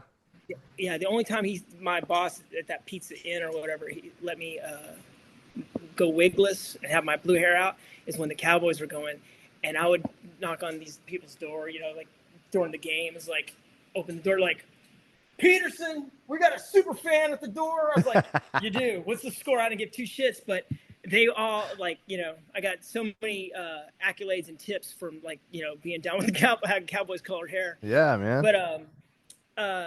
But our whole glam band worked at that place, and we all had to like, you still had like lipstick on and shit, and but I love all that stuff. And Hagfish had its thing about that too. I mean, it was so fun, like, just knowing that. I mean, you got to think you're like 20, between like 17 and 22 years old, and you're getting paid to play these clubs, and and you're living together. Rent's cheap, and you have a dream, and you're just going for it, and then you're meeting your idols. It was the best. It's still, it's cool to know all the people that you met still, but that was an exciting time. It was almost more about that than the music in some ways. I mean, the music just came, the lyrics just, oh yeah, that happened. Here's this. It's all real. Right. Fun. Yeah. Then the second record, it's like, it got real serious. So you can get, or whatever, but that element's out of it now. Do you know what I mean? Yeah. Yeah. Do you guys have that experience? Like whatever it may be, just, getting the ideas that go from here to here and go, oh my God. And then you just see yourself grow. It's cool. Yeah. And your bandmates. you know, my first band, Kid Tested, really well. My first band was called Self Serve. You know Tanner, you know, my cousin Tanner Leeser. Do you know him? I'm Um, not my, sure. my cousin Brad Edwards. We were in a band together. But my first kind of like real band that like played shows a lot, was called Kid Tested, and that was with Deedle and Justin Wilson and all them. And Wait, Justin Wilson? yeah, Red Animal War, Justin Oh, Wilson. you were in a band with him? Yeah, he Oh, was our guitarist, and he sang a lot of the songs back then. okay. Yeah, And he's you know, talented. I know I just recorded Red Animal War in my studio. Amazing. He's an amazing songwriter. What, new Red Animal War Yes. with Dustin? Justin? Yes. Wow, And crazy. and Tony And the Wan. drummer, that same drummer, No, that was Jeff Woganowski. he was good. He's been in the military, but no. Oh, Um, do you know Tony Wan? I know that Um, name. yeah. He's amazing drummer. He came in here and just killed it. So, Oh, you're um, recording right there at your studio. There yeah, you go. yeah, yeah, yeah. So Dude, you're making it happen, man. yeah, he just got like an old Rogers kit, and there's like five more I songs they love need to those. record. Yeah, and we're going kind of more for a more lo-fi sound with Yeah. these. Like we did like every mic I had, you know, on the first part, and then the other part, I think we're gonna just kind of do minimal stuff. But awesome drummer. But yeah, so I was in a band with him, and you know, we would go to Walmart at like 2 in the morning, and we would high speed dub our tapes. And What do you you know mean? that well, you know how you could you know, you could get your master tape, and then you could buy a package of like cheap Yeah. blank tapes, and you'd put one in the Yeah. stereo. You know, back then Walmart had displays of stereos everywhere. So Dude, we that's would get, brilliant. yeah, I know. And that's what your story reminded me of, stuff like that. Oh You my know, God, that's so good. I always think about that, and we would make, you know, 20 tapes and sell them for $5 or whatever, and it would pay for our trip to you Would you know, just East Texas. would you just wait there, or would you guys go like where you know what like the tennis balls are, or like We would wait there, yeah, and it would high speed dubbing. You know, it would do it like so many times faster than the yeah, normal play time. So you would dude, just hear like, that's a crazy. Yeah, and we'd have multiple stereos going. yeah, And I think about that stuff too, you know, like that's all great. you had to be very creative back then to make money, and you know, and to get Yeah. shows, and to find band members and stuff like that, because there's no internet, there's no easy Right, and when way you of found those communication. guys, you found them too, because that was another thing. You had to find guys that would, you know, put feet on the ground kind of thing. Like Yes. you know, like Zach and Donnie, those guys came over, and you know, and then we lit. You know, it was all human, like interface in each other's faces, and you know, it's fun. I mean, Yeah. yeah. I feel so fortunate to have that. You know, I'm sure you guys do too. Yeah. Well, and Zach and Donnie are so great. I don't know them real well, but I remember there was a, what was this? Maybe 2002 or 2003. I tried out for, they had a band called Armstrong. Oh yeah, yeah, Yeah, yeah. and I remember going out there maybe a couple times and playing with them, and I think I was just so busy with 41, and I, you know, I was just a kid. I was just in my early 20s. But it's funny, I found the tape, Do like they know this? Did they? I sent Zach a picture of it, and he seemed to remember. Okay. So, but I never recorded with him. I just played with them. We just practiced, and you know, I see Zach all the time at shows and stuff like that. And Right. um Yeah, I didn't know that. That was yeah, you must have been young because that was probably like in 2000, right? 2002 Three? maybe. Two, Yeah, I would have okay. been like 22, 23. Wow. Oh, okay, okay. Yeah. Yeah. So Mark, what's his face, played drums in that. Who's in ministry? God, what's Hmm. his last? I have a lot of like brain fog. Going on right now. Like, wait, what? I know his name. But those songs that you probably played, those were songs. Some were Zach's, and some were Hagfish songs that we just abandoned because we broke up. Hmm. So it's crazy. So I've played some old unreleased yeah, Hagfish songs, I guess. Well, I don't know if they ever released anything. I didn't hear, but I do yeah, have they're that tape. uh they have an album. There's an album called Dick the Lionhearted. I Okay, think I'll have to look you that can up. probably get it on. I know it's on YouTube. Okay. Yeah, I need to find that tape. I don't have a tape player, so I never was able to listen to it. Yeah, says the guy that went to Walmart and used all those ones over there. Well, that was that was 20 something years ago. 20 Right. last time they had stereos in Walmart with tape players. God, that's crazy. That's a good story. I Thanks. like that. Um Uh, yeah. so, so both of your bands are playing, and you're do your guys bands play together? God, I'm sounding like a No, like no, an no, no. old He's dude on the interviewing us now. porch. Like, So I'm actually I'm in upstate New York, and Matt's in Texas. So oh, we're okay. yeah we do this from quite a ways away. We've But no, never even met each other. yeah We've never met each in- other. Really? Yeah, isn't Yeah. that Then crazy? how did you guys like? I'll interview you guys for a second. Yeah. How did you guys connect? Well, I did some artwork for those Okay. dudes for Fire Sale. So their guitar player Chris has a podcast called One Time on Tour that I was listening to at the time, and I just shot him a message. I was like, "Hey, dude, like podcast is cool. It's fun hearing these stories." And he's like, "Oh, I love your art." Like, so we just linked up, and then I did like some sort of like caricatures of the guys that they use for some promo stuff, and then Matt hit me up to do some things, and it just kind of it went from there. And I think Matt can tell the rest of the story a little bit I always better. felt But like I was annoying you because I would always like text you and be like, "Hey, could you do a cartoon of, could I pay you to do this or that?" And I just didn't know you back then. So but yeah, we just hit it off after a while, and then this idea of the podcast showed up, and I don't even really know. I think we were just talking so much at that time that it was just like, "Oh, you're gonna do this with me," kind of thing. Wow, damn, that's cool. well, you So- probably heard me with my spewing my facts about random shit, and you're like, "All right, you know things." Yeah, It's gotta be yeah, you some knew of gray that. matter. Yeah, and Wait. yeah, a lot of Well, people- I know it. This couldn't happen without Christian. He's the brains of the operation for sure. Oh wow, there you go. So So Thank you, it's you brother. two exclusively doing this? yeah. How many episodes do you have under? This is 15, I think, right? Nice. Season 2. You got anybody exciting coming up on the list? Um Or exciting to you guys? I think But we're they're all gonna kind of have. exciting to you guys. I think we're working on getting Lane from Dillinger 4, yeah. Oh, cool. which Yeah. would be cool. But other than that, I mean, we don't have anyone. We'll get Too Smelly locked on in. soon. Oh, right. We'll get Smelly. They're done, right? I Yeah. keep on seeing pictures that it looks like they're not done, but I know. I keep seeing stuff too. But maybe is it just flashback photos? Or It's something? memories. Yeah, people are sharing Yeah, okay. memories of the Okay. last time they saw them play was around Yeah. this time, I think. And I know exactly what you're That talking dude's about. That's cool. funny. I love him.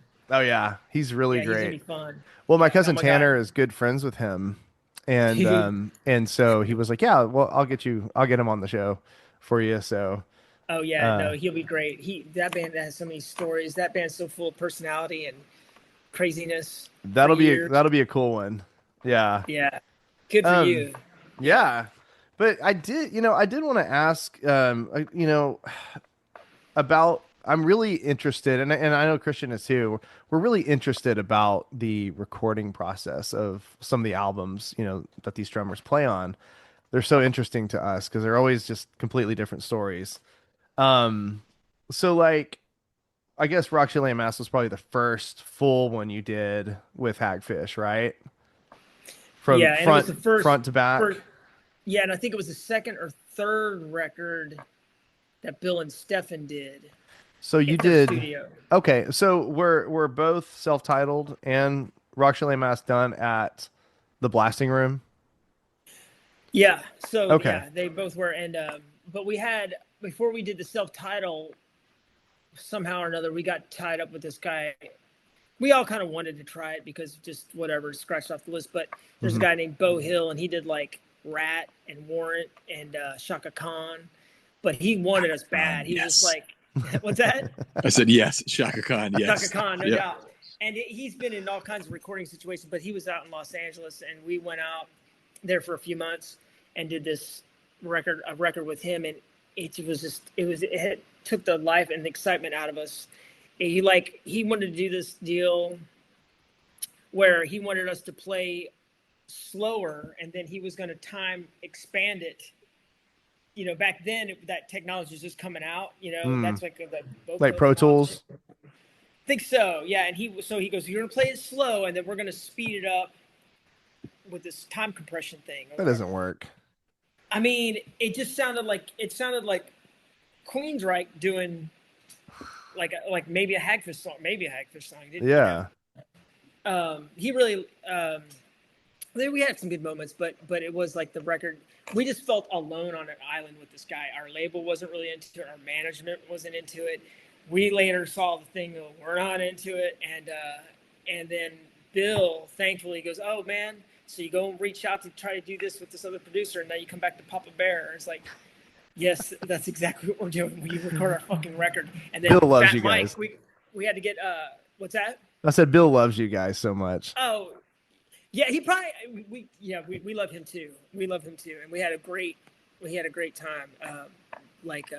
I think we both needed each other because he was kind of going down a dark path. He had told us, and then Zach and I were like, "Motherfucker, you cannot be in a bad mood.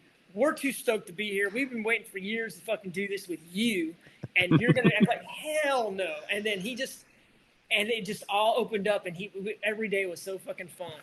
It was so fun. It was like the record. Oh yeah, we're also doing a record. It was one of those things. Oh, that's yeah. No, we connected. I mean, we totally connected. I can't imagine how stressed you were before, trying to do something. I just think about how stressed you probably were trying to record something slower and then having it like artificially altered. And especially when you're capable of playing exactly at speed. Anyways, like it doesn't make any sense. It's not like you couldn't play it that fast. I know. It just took the aggression out of it. The thing out of it just took all that away and it just made it kind of faster. And he didn't even go way fast. There was he's very talented, but he made us sound like there's moments inside those recordings where we sound like Rat. Like I don't know how he did it, but he would there was stuff with the guitar that he would have like Zach just accent the tail end of a riff with an octave and kind of bury it, but your subconsciously pick up on this thing and there's like another tone, but an unfamiliar ear would just think it's a song. But when you go like, oh, there's something that happens right there. He wanted to map out. I had some ride cymbal pattern going on. He wanted to map out the ride cymbal pattern so that he can like polyrhythm. You do like a polyrhythm with a triangle. I was like, dude, I gotta say no. There's no fucking way. There's no reason for it. Like that's not Hagfish.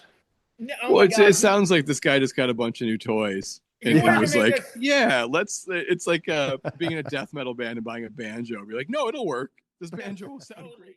There was like another little LA moment there that somebody had a song that it was a friend of his, was a songwriter. Like, hey, we want to put the song on the record. It just started. I just saw like what they talk about the music business. Meanwhile, London Records wants to know if we can play ska, if I can play a ska beat. And I was like, what's happening? That thing is happening to us. Yes. And we got in a fight with them. And so we just went with Fat Mike and Bill. And it's like, and that would have probably been a good intermediate record. And then we would have probably done, I think if we would just waited one more record or two more records, it would have probably happened for Hagfish, like in the next level, and we were still getting a lot of tours, a lot of bands went to we still had the thing. We just kind of went through a little dismal time right after Roxanne Lamb Ass. I think we made a good record, but the next one would have really, we would have been set up, but it's fine. Yeah. Well, look, go ahead, Christian. What were you saying?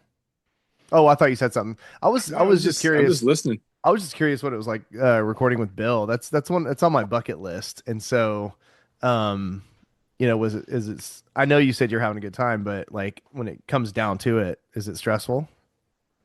Well, it was weird. It's like I of course I looked up to him. I mean, I remember him playing like in Austin when I was a kid, or like about 17. I remember taking a video player because I couldn't ever get videos to see what he played, so I sat behind with a video camera, and wow. So I already exalted him, but by the time we got there, the only thing that bummed me out, I always fuck with him about this story, is that so we're traveling, I had a drum key like on a keychain, just, it doesn't, and he's like, and like I said, Bill was in a thing, he was like, pop punk was happening, and he's the predecessor that he fucking was in, in the foxhole the whole time, Mm-hmm.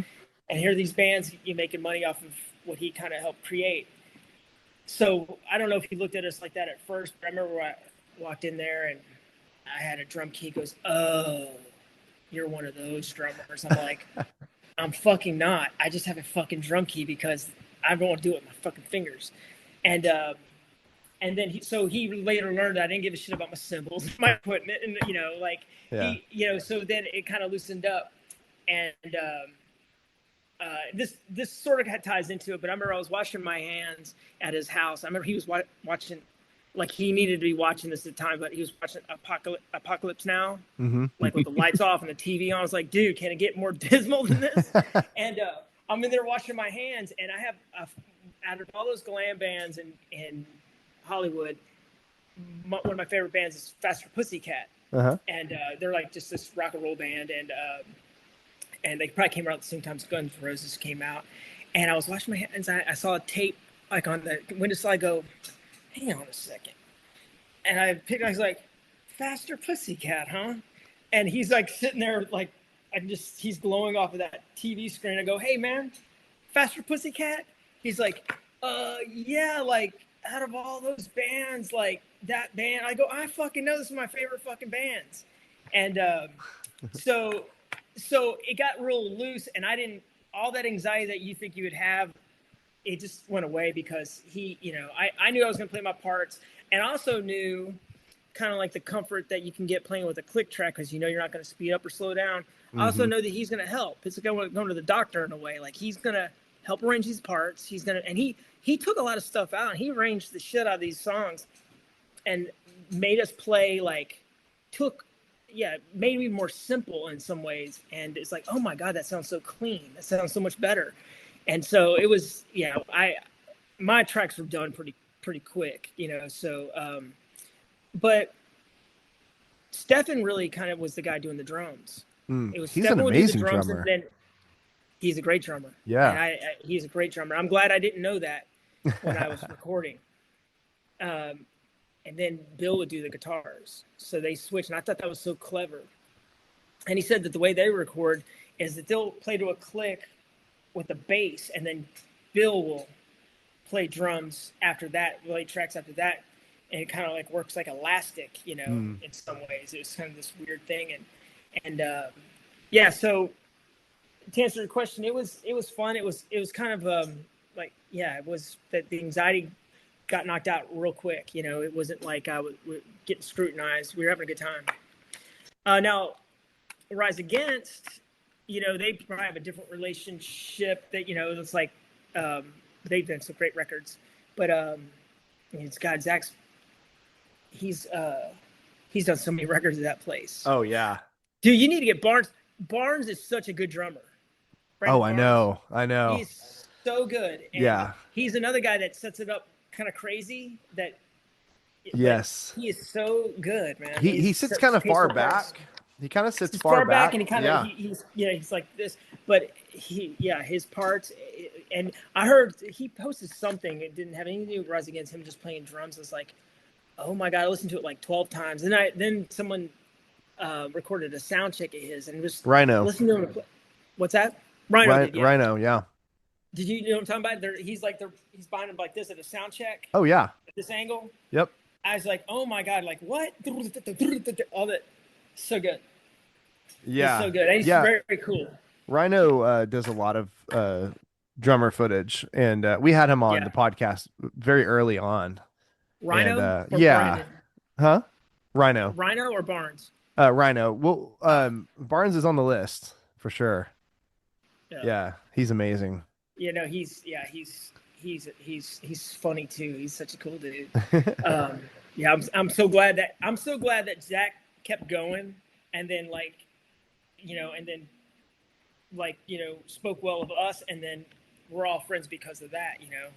It's like a kind of family in a weird way. Like even though you just know when you see people just like you have this thing, and Rise Against one of the So I'm tickled to death that Zach has a career that he's wanted from fucking get go. Oh yeah, he's made for that. he and is then made for it. Donnie playing with the Toadies. I mean, Perfect. what a cool And gig. They have a band perfect for each of their personalities, and the busyness, because Donnie likes, he likes to tour, but he also likes to hang with his wife. I'm not saying that Zach doesn't, but Zach likes to tour, and he likes to be, and he likes to do podcasts. He can't get enough, Yeah. and he's cerebral enough to keep up with all of it, which is really cool. Yeah, yeah, that's amazing. So you're doing you build furniture? No, you build furniture, right? Yeah, I just didn't know the right designing. word to say. Woodworking, furniture. I don't even really know what to say. I mean, yeah, it's just like I was building sets and props, and I loved it. I like way more than I thought I would. And I've been doing it for probably about 20 something years. But yeah, that's what I've kind of been doing. And I had a restaurant for like 5 years and sold it. Still have the restaurant's still going, but that wasn't for me. What's it called? It's called Lounge Here, and it's here in Dallas, Texas. Oh. But I haven't been in there since I sold it. Oh, okay. But it was restaurant business is tough. Yeah. Oh, yeah, it's totally tough, and it's totally tough, and that's the deal with the city. I was like, what am I doing with all this? And then I got back in my shop. I was like, oh yeah, and I'll make all kinds of So, but I'm trying to get into other things, so I'm not always like snorting sawdust, I mean, I was even thinking about playing drums, but I don't know how to make any money at it. But I don't kind of really care. I just want to get in something that's not. I don't know. But yeah, that's what I've been doing. Yeah, are you kind of holding out? I mean, I didn't know if you would go out with a band if you had the offer, if you would still do that. I don't know. Part of me is like, I kind of want to be in a hardcore band 1 minute and then like a jazz ensemble the next. Like why not both? I mean, so we'll see. But right now, yeah, I still have a love for building stuff, and I got myself a crazy obsession with some of these rare RVs, and I was, I'm like, oh my God, I must, like, I didn't care if I was making money. I just wanted to keep making these things better and better. And I have one that is sitting out there in my driveway that is really cool, but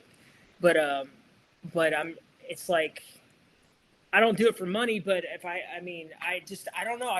I'm not a car guy either, but I love making these things that you can pee in and sleep in, run, and like be like a cozy little nook, Yeah. I love it. Yeah. So that's what I call a sleeping bag. Right. Well, dude, you can definitely pee and sleep in those. It's not too comfortable. What, a sleeping bag? Yeah. A whole lot cheaper and a lot easier to I peed in plenty of those, man. That's right. Sure. Yeah. Yeah, you're upstate New York, so yeah, you got to be drunk and warm. Is upstate? Is that where Amityville? Is that kind of? Do you live next to Amityville? The closest place that people know where I'm at is Albany, like the capital. Oh, okay. So, but I mean, yeah, that's upstate New York, because everything's within a 3-hour drive in any. What any you know what I'm talking about? Amityville Horror. The movie? Yep. How old are you? Yeah. What's that? How old are you? 44. Okay, so yeah, you probably. When did you see that movie? Jeez. Did your parents make you see it when you were young? No, I probably saw it against their. Oh yeah. They probably didn't want me to see it. No, because you'd be juggling, shanking babies by now. If you had that so my dad has a lot of sisters and brothers, and his youngest brother was still young enough to be living at home when he would drop us off at our grandparents' house to go out. So. My uncle played us some of those, like Night of the Living Dead. Always an uncle, yeah. He played us Labyrinth, and I remember being like, it was so funny when I was a kid. I was like terrified of Labyrinth, and now I look at it, I'm like, what the fuck? It's just like puppets. It was weird though, man. And I don't care what anyone says. Kindergarten Cop and The Exorcist. Yeah, right. Yeah. But Anyway, sorry, I digress about things like that are so interesting to me though. Like Amityville Horror and all that. I love that stuff. Yeah. Where do you live, Matt? I'm in Midlothian. Oh, Midlothian. Okay. Yeah. So I just saw that Jaws is playing a 50th anniversary down at the Angelica. I was like, I might want to. Yeah. I like to see it just because just reminds me of all that old, pre fucking radical politics shit. Yeah. Yeah. I'm not far from Dallas. I'm just like 20-minute drive to downtown, probably 25. That's a cool town. I mean, like it's all this shit. it's growing. Everything's like there's no place that's like a small sleepy town anymore. No. Midlothian was now we got 2 Chick-fil-A's. So be careful with that. I know, God, right? Chick-fil-A's so good, so bad for you, man. Christian, do you want to? It's been an hour and a half or so. It has. Yeah. Do you want to do your little your outro thing? Do you have some questions? Unfortunately, I was only able to get one. We had a very busy day today, but yeah. Usually we'll end this with some questions for my kids. Okay. So my oldest usually has the most cohesive things. And I didn't get one from my daughter this time. No. So that's pretty cool. Out of all the fish, why a hagfish? I'll tell you why. I didn't come up with the name, but I know exactly how it happened. Zach said they were in a dictionary and they fucking went bam, and hagfish is probably the one that came up, or before, maybe the first or second thing, and they went with hagfish. Yeah. You be careful. The Citizen Fish is gonna ask you to tour with them soon too. You better. You said it again. It's like Beetlejuice. Oh yeah, no. I want to be in Citizen Fish. I just saw Fishbone. You may end up with them. Oh yeah. How was that? Oh, that was amazing. Angelo still have all that energy? Yeah. I was up on stage most of their set, so I was kind of on the back while I was watching the drummer. So I guess he was a fill-in. He used to play facing away from the audience. This was a new drummer. Okay. Yeah. So I was with. I heard that back in the 90s. The deal was, it's like, why is the drummer playing back to the audience? And he said, supposedly he said, I hate to see white people try to dance. That was his thing. It's like, I fucking get it. Yeah. That's got to be horrible to see. I mean, I don't know if there's any truth to that, but I heard it when in the 90s, like when we saw him, it was like asking what the deal was, and that was the word on in the club anyway. Yeah. That's fucking great. Well, so you guys. I'm sorry, Christian. There was one more of embarrassing stage moments for you. I sitting down behind there, so there's one time I remember I would throw sticks up in the air and we were touring with the Boss Tones. It's not embarrassing, but it was actually kind of charming that they did it. But I threw some sticks up, and then Dickie and all them, the Boss Tones, were above me, and they just dropped a shit ton of sticks. Kind of like a video, you look at it and all of a sudden it rains sticks. Yeah. But I can't. That is a good question. I've never really. I know George fell off the stage one time, and Zach came with because George was wearing these sunglasses, and we were in some Omaha, Nebraska or something. And it's high stage, and it was dark, and all of a sudden there's no George, and I didn't really pay attention. And Zach's like, George fell off the stage. He's off the stage. He's like, what? I was like, oh my god! And he had hurt himself. I mean, I don't know if George wants to be telling that story, but it wasn't me. Maybe that's coming up. October 18th would probably be the most embarrassing thing I've been. Yeah. George is a great guy. He and I have become friends over the years, and he's so sweet. He came over to the studio last year or so, and I photographed him, and he let me take his portrait. That was a great portrait, by the way. Thanks. I think he uses it for his main picture on Facebook and stuff. Oh, maybe so. Yeah. I mean, that just seems George to me, because he has a pretty deep soul. He does. He's a sweetheart. He's smart. And he's friendly, and he's yeah. He's. I'm glad I got to meet him. Oh yeah. So October 18th at the Granada Theater. Get the Granada. Yep, with Oddfellows, Tom Girls, Draculas, and then us. Oh, okay. Yeah. All right. Yeah. I'll be there.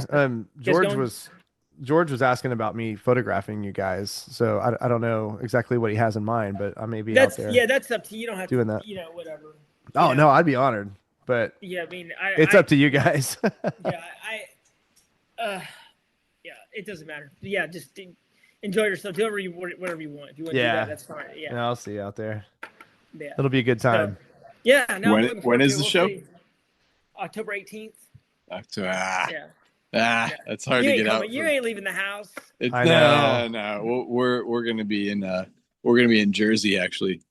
that Oh, really? week. Yeah, we do Where we at? do a family trip to Asbury every Oh, year. okay. You were just And, there too. Yeah, a buddy of mine is a local, and he's like, we usually go down in June. He's like, you got to come in October because it's local summer, so like the the water's had all year to warm up.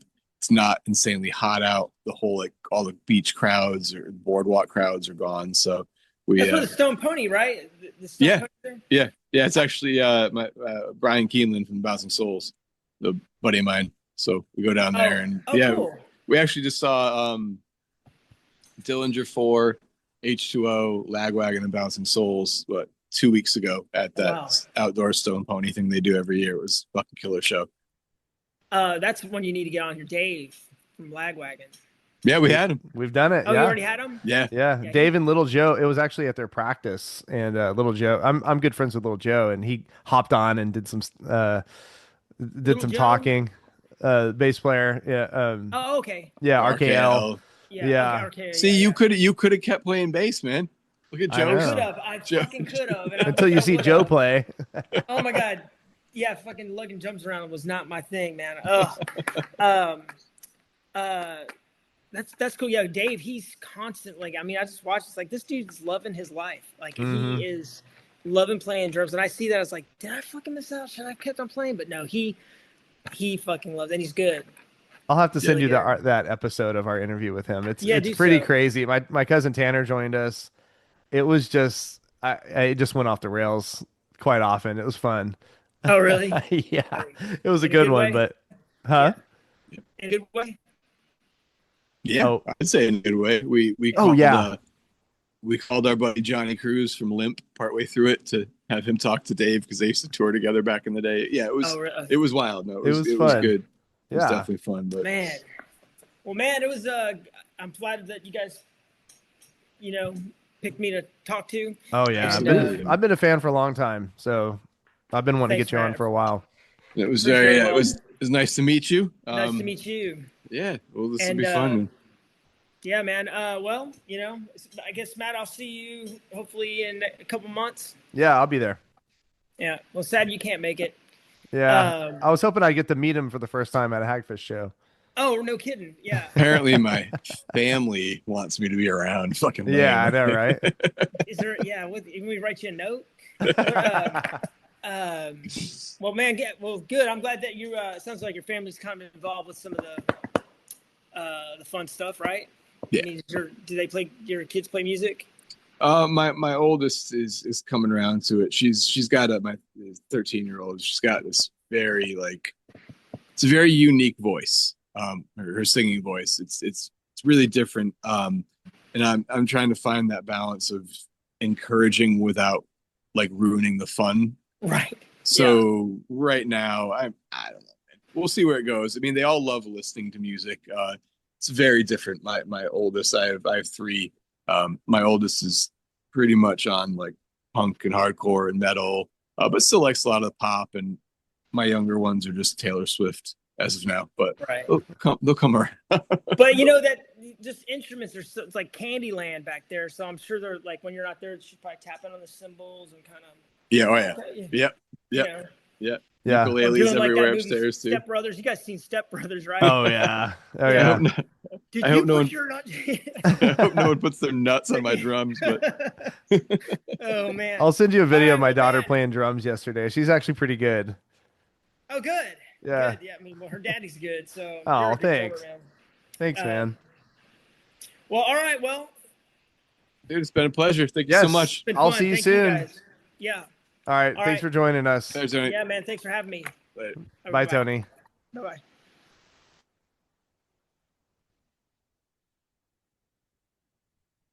You gonna eat your mic? What? He's such a nice guy. I can relax to my normal posture now. I know. It stopped raining. I was worried. In my pants ever since. Huh? I said it's been raining in my pants this whole time. Yeah, he's such a cool guy and nice really interesting drummer and super nice. Just I wish we could have got some music in there. Well, I'll play some. So I think it's actually probably better that we talk about something and then I just cut it and insert it, you know? It so it was really tough because on the Bane one, you would pick up your phone and I wouldn't really know exactly where it was starting at. So I had to just really like I had to like A B and A B and A B and like and then I couldn't line it up perfectly, but I basically just muted because y'all were talking over it. So I muted it and put the Bane logo over it so it wouldn't be confusing if people watched. And it actually sounds really good. That's cool, man. I got some new hi-hats today. I see. Are they the sweet? Oh, what? These little no, dude, these are actually I these are was. these are Sabians. Oh, they are. These are I've never seen Sabians that look AAX like that. high frequency. There they are. Are they I like a fucking love hybrid these kind things. of thing? They're just they're like, so it's got a raw bell Yeah. Oh, and wow. then like lathe and then whatever this just like scratched up part is, but they sound killer. I've noticed a lot of cymbals kind of have that rough part and then the smooth part. I always think that looks really cool. Had a ride like this that was supposed to be like this 3-zone thing and it just sounded like shit. Like some stuff's just too much, man. I'm good. Like I put another symbol over here. So I have like a little, it's like a little 14-inch K thin, but it's got rivets in it so it can kind of sizzle a little bit. Yeah. Yeah. Oh, you know what? I Yeah. just realized I can finally hear you play the drums now because we can make it to where and even if we like did Johnny again, he could set up, he could play his Yeah. drums and we could Yeah. actually hear. I wonder what that would sound like. We may have to I do a like to test get, with him one day. yeah, I like to get Dave Mello back on to play. Oh yeah, or Dave, yeah. That'd be fucking sick. But anyways, man, it's 11 o'clock. Yeah, I'm oh, old. I forget. I'm It's so late exhausted. there. Yeah. Yeah. Well, No, it's all good, man. thanks for checking it out. I was worried at one point that Ooh, you were just excuse going to me. disappear because your battery. Oh, I wonder if I can. But you know what? If that No, happened, I would have just finished it off and I'm 11%. So yeah, I would have just inserted a picture of you in there. you just inserted me. Yeah. I would have cut it and inserted it. Ooh, kinky. But cool, man. Well, I Yeah, got we a lot gotta. to do because Yeah, I got to re-upload all this stuff and that's see if I right. can get it by tomorrow. Cool. I'm But no, I sure we'll mean, be fine. I'm sure people aren't just sitting there waiting for the next episode. Hey, you never know. Oh, low battery mode. Here we go. Oh, good timing. All right, man. All right, Well, you dude. have I'll a talk to you wonderful later. night. You too, sir. Bye. Later.